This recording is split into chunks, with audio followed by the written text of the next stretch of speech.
Peggy 18. I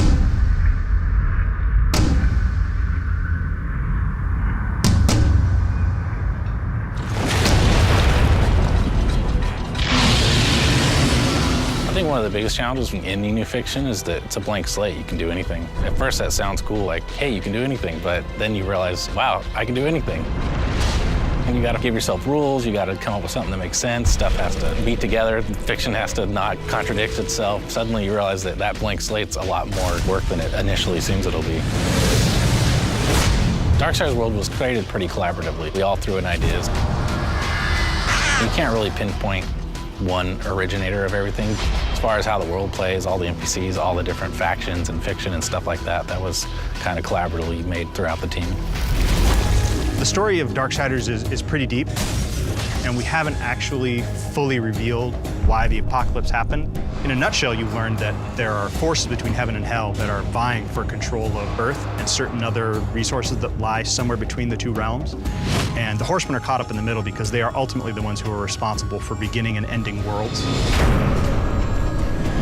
In the first DarkSiders, one of the Horsemen, War, gets framed for destroying Earth. There's a conspiracy between heaven and hell.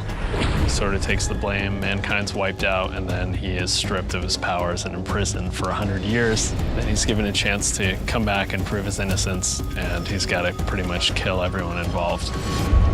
The first game ended in very epic fashion. It was one of the things that players really seemed like the most was that moment when War says, "No, not alone," and you see the broken seal and the comets coming in behind him. DarkSiders 2 takes place pretty much in parallel to the first game. In the time that War is imprisoned by the Council, it kind of happens in that 100 years. The Death's kind of own challenge kind of kicks off in that sort of time. Because there's such a conspiracy and we don't know who all the players are, Death doesn't have any chance of proving his brother's innocence. He knows it'll just be covered up, so he just decides to undo the crime. I think the thing that Death finds through this whole trip is redemption.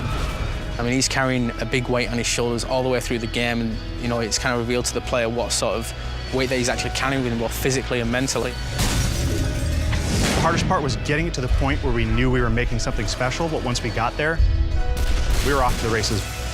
We knew it was going to be good.